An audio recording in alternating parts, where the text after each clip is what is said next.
In the Qur'an, the story of Musa, known to the world as Moses, peace be upon him, unfolds as one of the most detailed and profound narratives, filled with miracles, lessons, trials, and victories that stretch across an entire lifetime.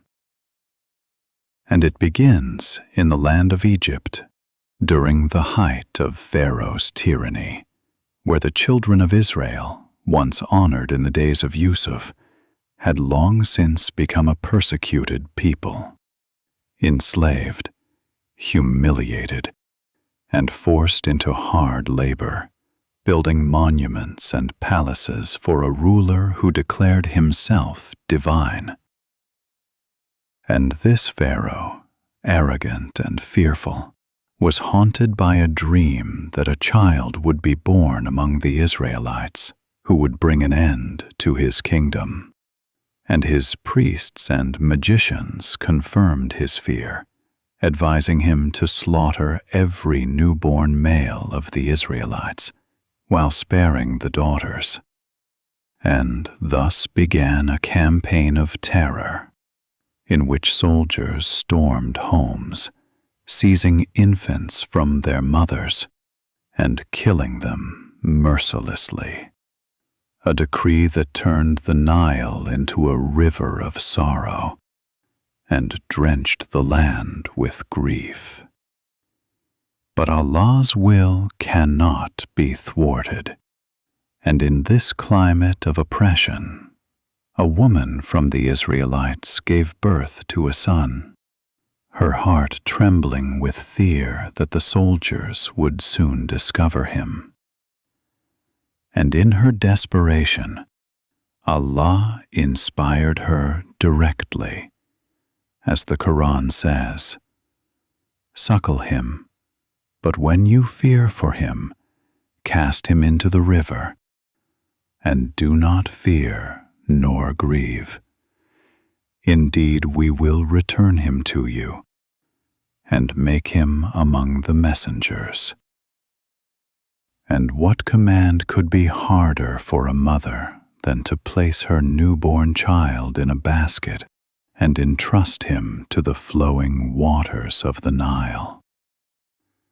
But with faith in her Lord she obeyed, lowering the basket of his household, discovered the crying infant, and among them was Azia, the wife of Pharaoh, a woman of pure faith whose heart softened at the sight of the child, and she pleaded with her husband, saying, "He will be a comfort to me and to you. Do not kill him. Perhaps he will benefit us, or we will adopt him as a son." And Pharaoh, not realizing that this was the very child foretold in his dream, agreed. And thus, the boy destined to bring Pharaoh's downfall was raised under his own roof, clothed in royal garments, nurtured in luxury. But Allah's plan unfolded further, for the infant refused to nurse from any woman in Pharaoh's palace, crying and restless, until Musa's sister, who had secretly followed the basket, stepped forward and suggested, "Shall I direct you to a household that will care for him and be sincere?" And they agreed, bringing the child back to his own mother, now safe under Pharaoh's protection.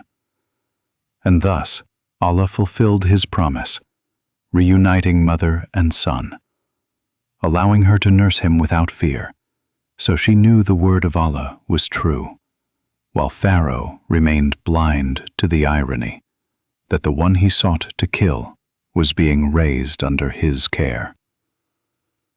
And Musa grew strong in body and mind, blessed with wisdom and justice. As the Qur'an says, "When he reached his full strength and maturity, we gave him judgment and knowledge, and thus do we reward the doers of good." And though he was raised in privilege, he never forgot the suffering of his people, the Israelites, enslaved and beaten in the streets.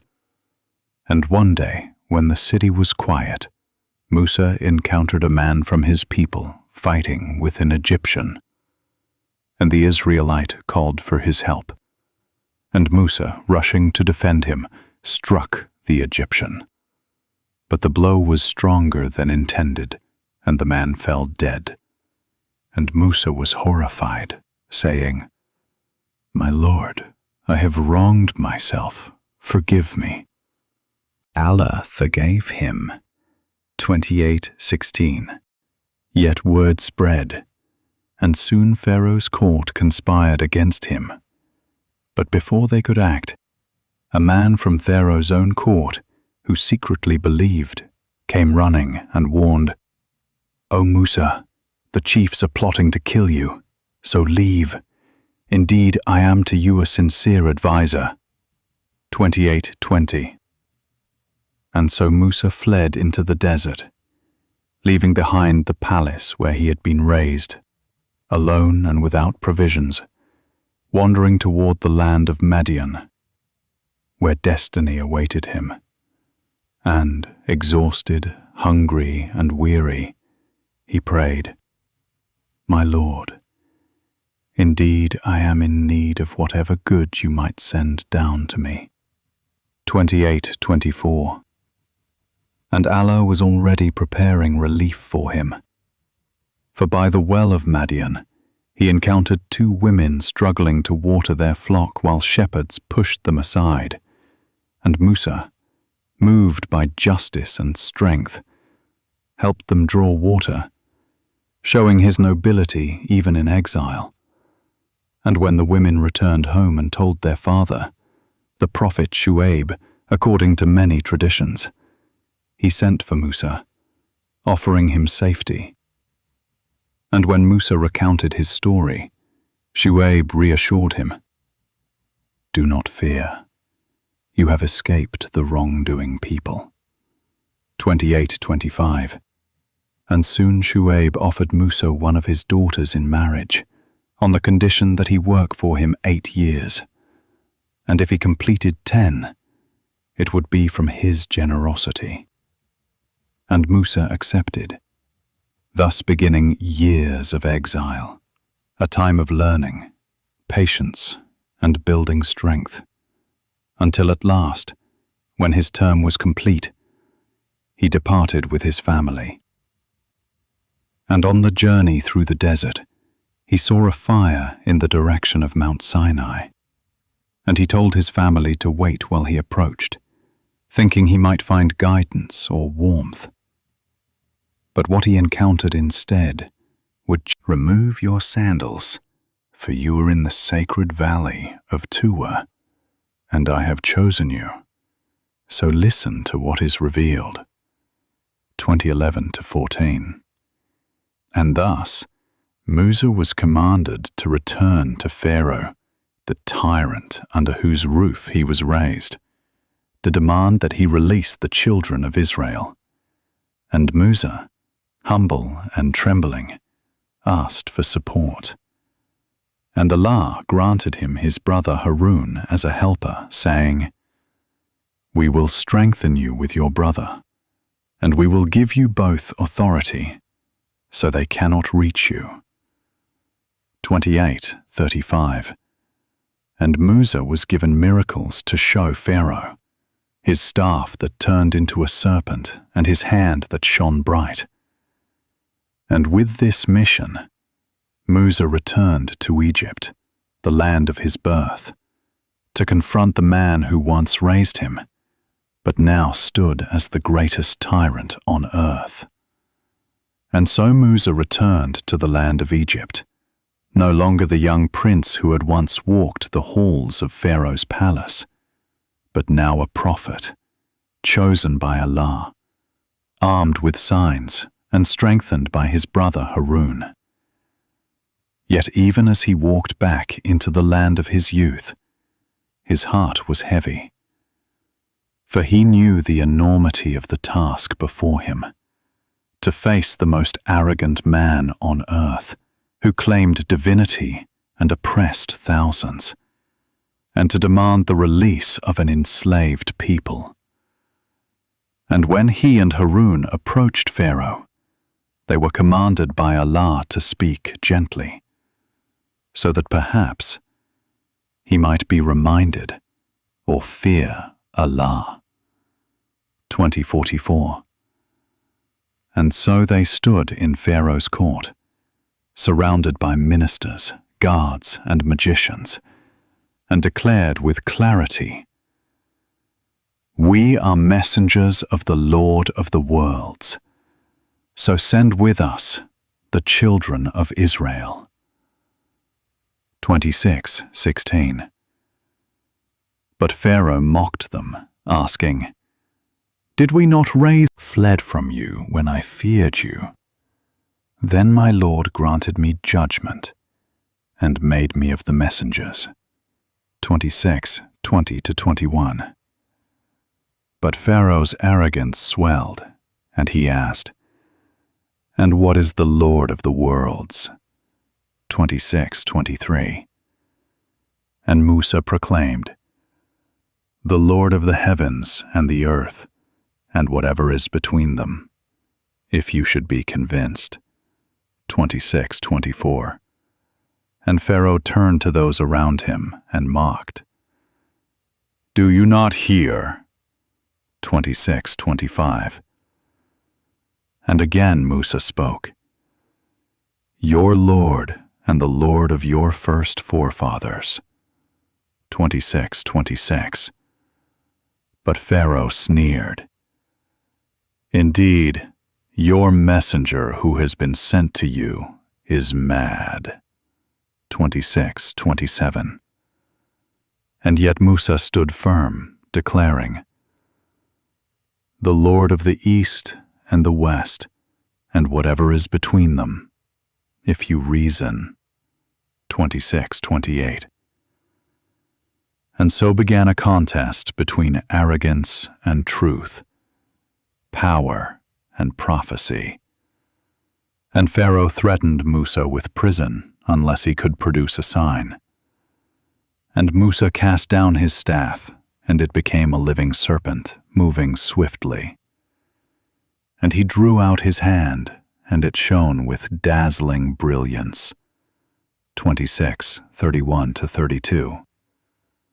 Yet Pharaoh, unwilling to humble himself, accused him of sorcery and called for the greatest magicians of Egypt to be gathered, promising them wealth and status if they could defeat Musa. And on the day of the grand festival, with thousands watching, the magicians stood before Pharaoh and Musa, and they cast down their ropes and staffs, and by their trickery they appeared to slither like serpents, and the people were amazed. But Allah revealed to Musa, "Do not fear, indeed you are superior, and throw what is in your right hand. It will swallow what they have produced. What they produced is only the trick of a magician, and the magician will never succeed wherever he is." 20:68-69. And Musa cast his staff, and it devoured their illusions, a true sign that crushed their trickery. And at once the magicians fell in prostration, saying, "We have believed in the Lord of the worlds, the Lord of Musa and Harun." 26:47-48. And Pharaoh was enraged, accusing them of conspiracy, and he threatened to cut off their hands and feet on opposite sides and crucify them, but they stood firm, saying, "Never will we prefer you over the clear proofs that have come to us, so decree whatever you will. You only decree for this worldly life." 20:72. And thus the most skilled sorcerers of Egypt became martyrs of faith, while Pharaoh grew only more arrogant. And yet the signs did not end there. For Allah sent plague after plague upon Egypt, a flood that destroyed crops, locusts that consumed the fields, lice and frogs that tormented the people, and water that turned to blood. Each time Pharaoh pleaded with Musa to pray for relief, promising to release the Israelites. But when the suffering was lifted, he broke his word.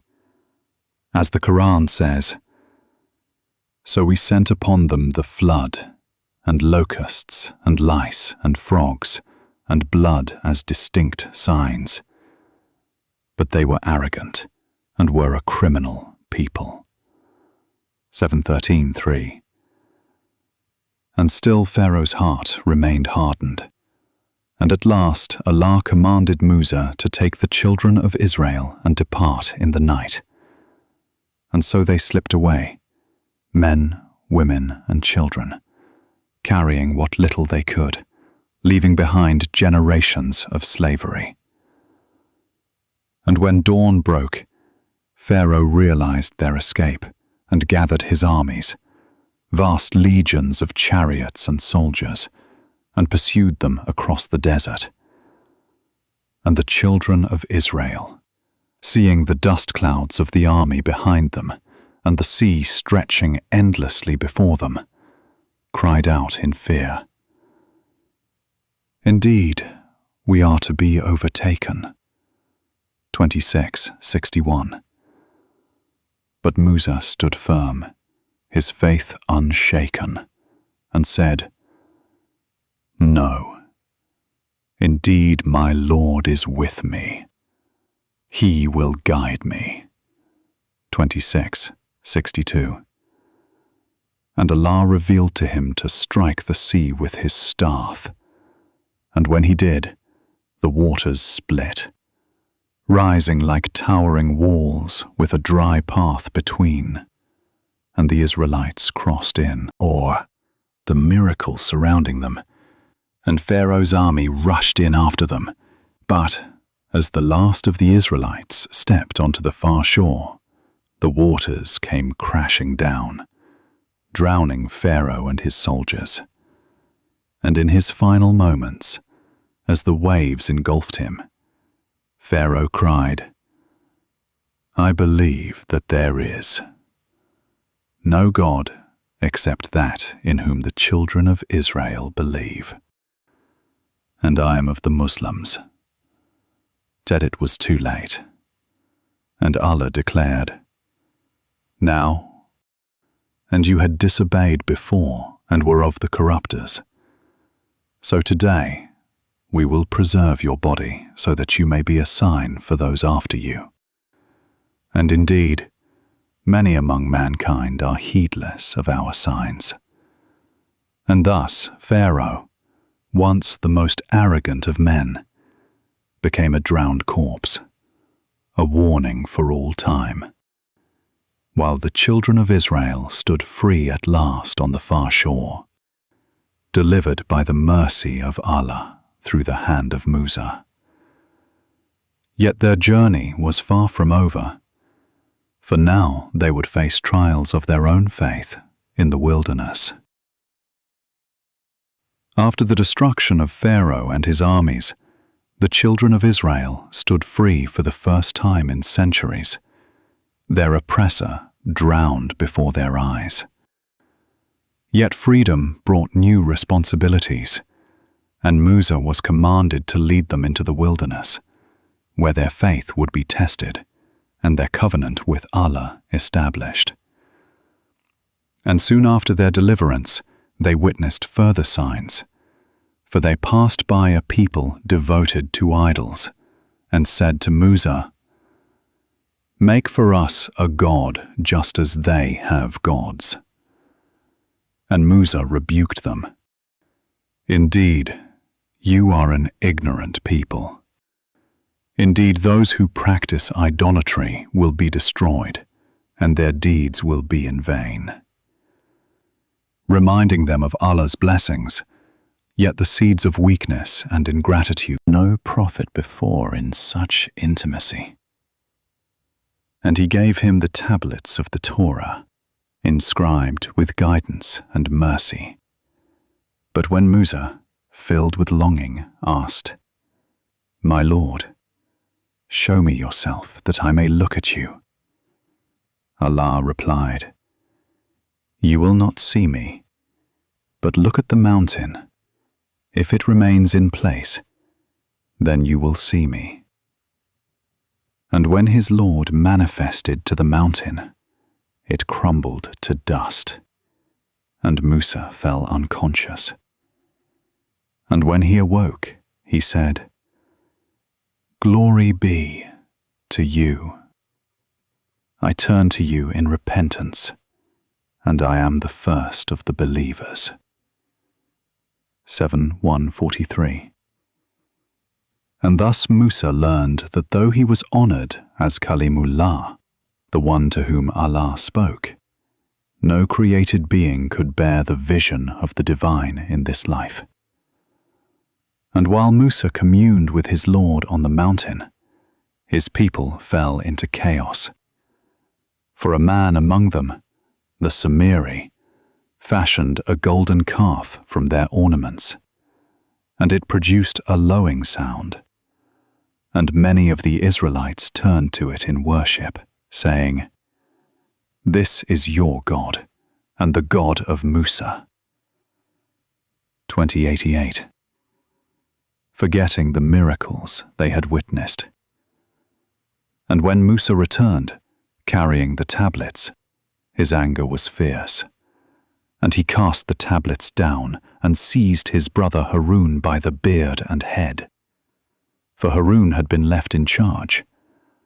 But Harun pleaded, "O son of my mother, indeed the people overpowered me and were about to kill me. So let not the enemies rejoice over me, and do not count me among the wrongdoing people." 7:150. And Musa prayed for forgiveness for himself and his brother, and he turned his wrath upon the Samiri, who confessed, and Musa banished him, saying, "Then go. And indeed for you in them to enter the Holy Land that Allah had promised them, they faltered, saying, 'O Musa, indeed within it is a people of tyrannical strength, and indeed we will never enter it until they leave it. But if they leave it, then we will enter.' 5:22. And even when two men of faith encouraged them to trust Allah and advance, they refused, saying, 'O Musa, indeed we will never enter it, ever, as long as they are within it. So go, you and your Lord, and fight.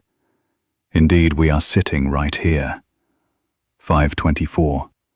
And Musa, heartbroken at their cowardice, prayed, 'My Lord, I do not control except myself and my brother.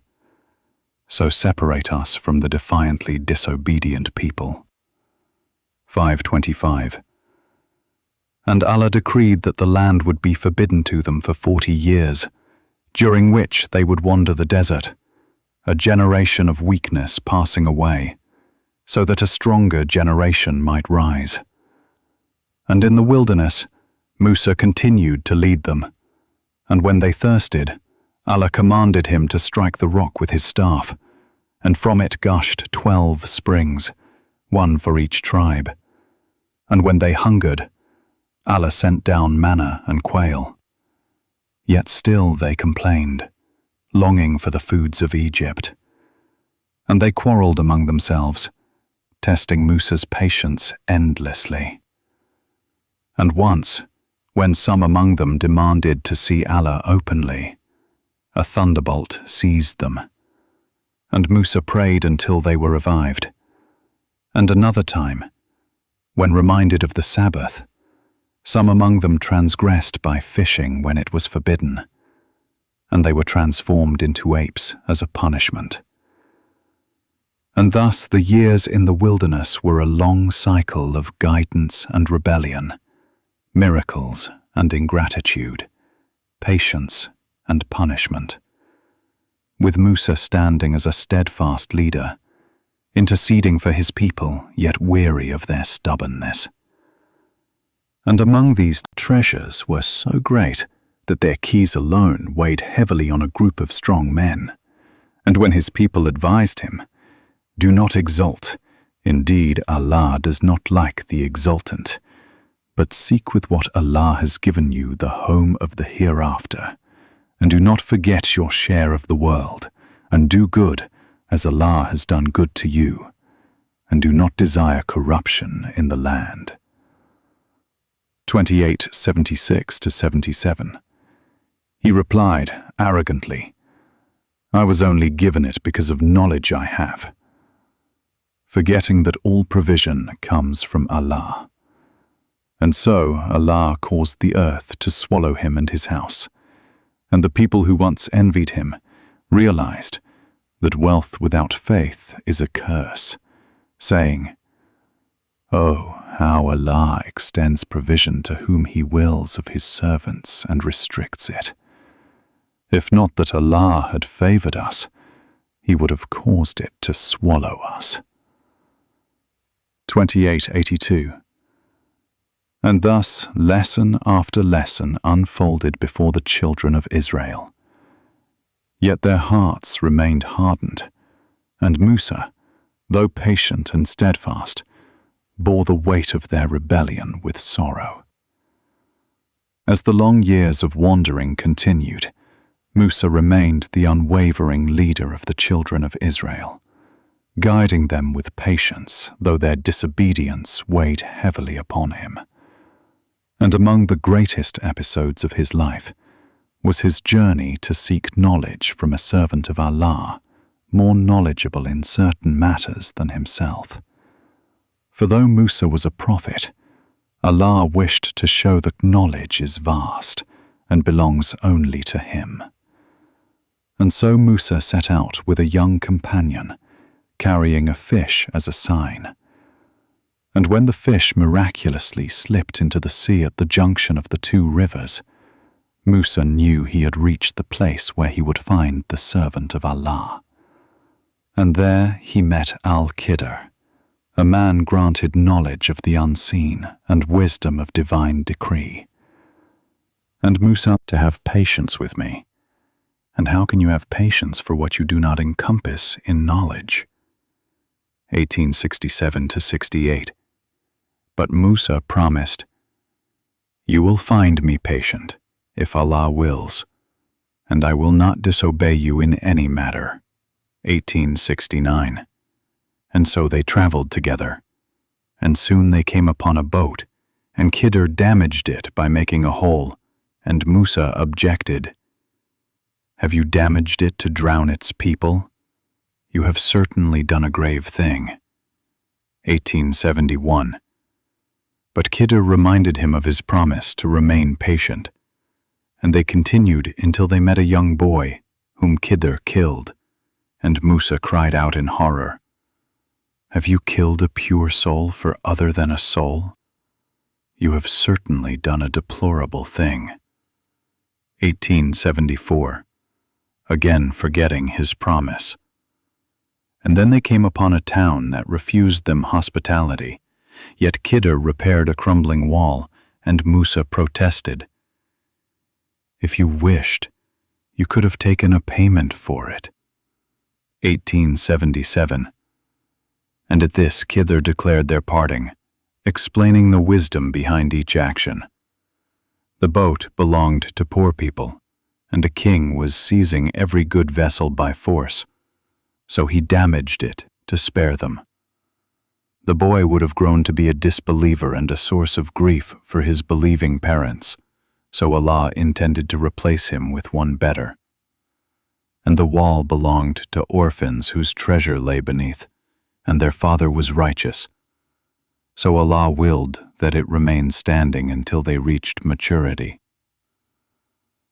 And Musa realized the limits of human perception, understanding that Allah's wisdom encompasses all things, while humans often see only the surface. And this lesson humbled him deeply, and he returned to his people with renewed perspective. But still their trials and rebellions continued. And when Allah commanded them to sacrifice a cow as a test, they mocked and delayed. Resistance did they comply, showing their stubbornness. And when they were later commanded to enter the Promised Land under the leadership of Yusha ibn Nun, many still resisted, and so they remained in hardship, and Musa carried the burden of leading a people whose faith wavered again and again. Yet he never ceased to call them to Allah's guidance. And in his later years, having delivered Allah's message, led his people, received the Torah, and witnessed countless miracles, his time on earth came to an end, though his exact resting place remains unknown, for Allah concealed it, sparing it from becoming a shrine of worship. And in his final days, Musa longed to be near the Holy Land. And as one narration describes, his death came near it, but not within, and he was content. For his life had been one of struggle and patience, a testimony to perseverance in the face of tyranny, ingratitude, and hardship. And his legacy endures as one of the greatest prophets, mentioned more than any other in the Qur'an, a model of faith, courage, and endurance. And through his story, Allah teaches that liberation is meaningless without faith, that miracles do not benefit those whose hearts are hardened, that true strength lies in reliance upon Allah, and that His wisdom encompasses all that we cannot see. And so the life of Musa, from his miraculous birth under Pharaoh's shadow, to his upbringing in the palace, his exile in Madyan, his encounter with Allah at Sinai, his confrontation with Pharaoh, the parting of the sea, the ingratitude of his people, his meeting with Khidr, and his final years in the wilderness, stands as an epic of divine guidance, a timeless reminder that the path of truth is steep and filled with trials, but that Allah supports His servants. And in the end, it is not tyrants or armies or wealth that endure, but the word of Allah and the faith of those who hold to it with patience and perseverance.